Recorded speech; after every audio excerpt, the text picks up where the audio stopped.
I have an oil treatment in my hair and a roast in the oven, but let's talk about Project Pan. So this year in 2026, I'm doing a Project Pan.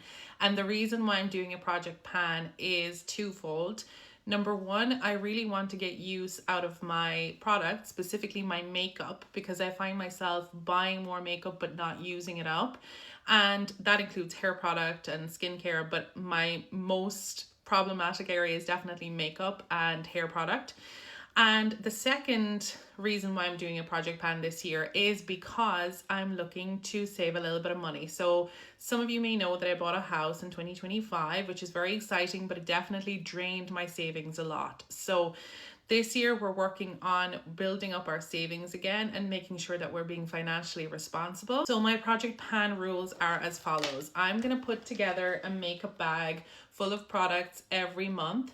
Same goes for hair products, and I'm going to use them up until they're finished, and then I'm going to replace them with things from my makeup stash or my hair stash. And if I happen to run out of that category, I'm allowed to replace it if I need it, but we're going to keep using these products until they're done. And the other thing that I'm doing this year is I'm focusing on cruelty-free beauty. Now, luckily, most of my collection is actually cruelty-free, but there are some products that are not. So I'm going to be focusing on those first and then getting them out of my stash by using them. So let's start with makeup. I'm going to do a separate part on hair care, body care, and skincare.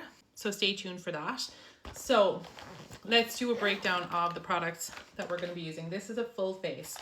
So first thing is primer.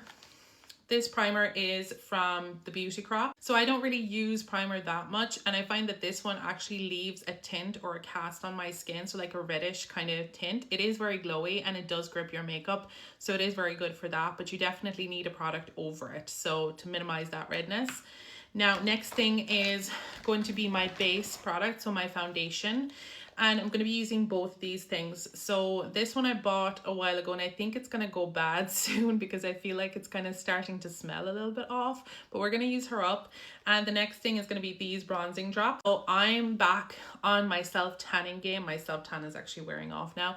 But I do want something that's customizable. So this is very much a light shade. This is in the shade 2.0.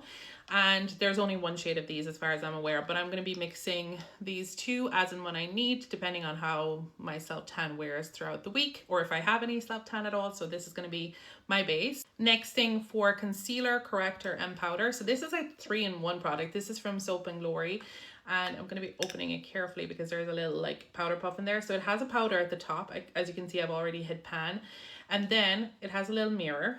So it has a corrector, which I've hit pan on already, and it has a concealer. So the corrector is kind of a pinkier shade. This is more of like a yellowy shade or a skin tone shade. So I'm going to be focusing on this. I have other base products as well that I need to work through. So, but this one is panned already, so I figured it'd be easiest to just work on that.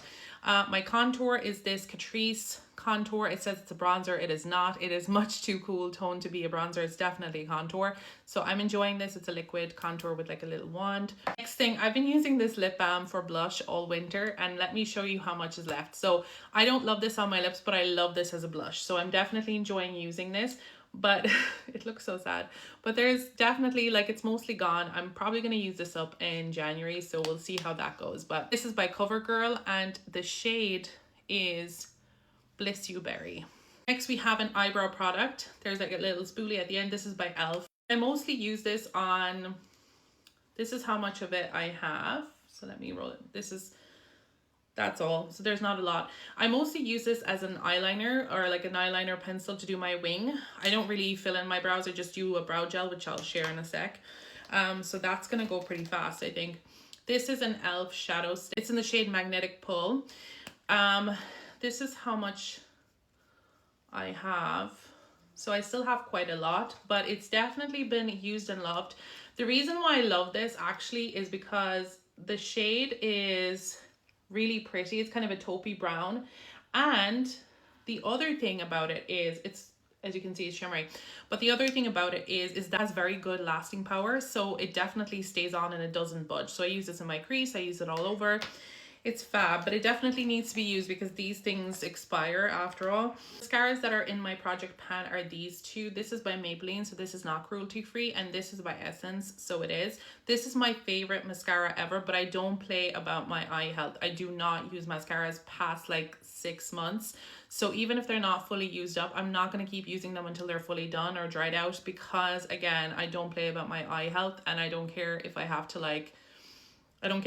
replace it that much more often. And I do have other mascaras that are unopened in my collection, so these are going to go fairly fast. This is brand new and it's the only eyebrow gel I have, so I'm very good about that.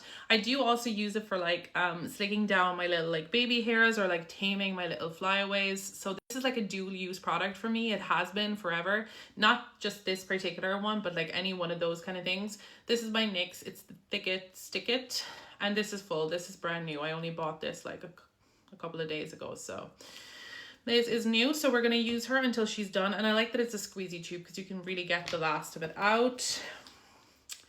And then two final products in my project pan for makeup are this lip stain by Essence. I had another one of these and it dried up fairly fast, so I'm conscious of that, and I'm going to use it until it dries up or until it's done. The other thing is this Tarte mascara primer. So it's just one of those mascara primers that's completely white. This is what the wand looks like. It's a tubing formula, so it's really nice. It makes any mascara kind of tubing. This is new enough, so this is probably going to last me like another 6 months before I have to replace it. So we're good on that, but we're going to keep using her. So if you're doing project pan this year, let me know what's in your project pan. My timeline has been filled with project pan videos and I've been loving that. And I'm going to share my hair care, skincare and body care in a separate video. So follow for more because I don't geeky.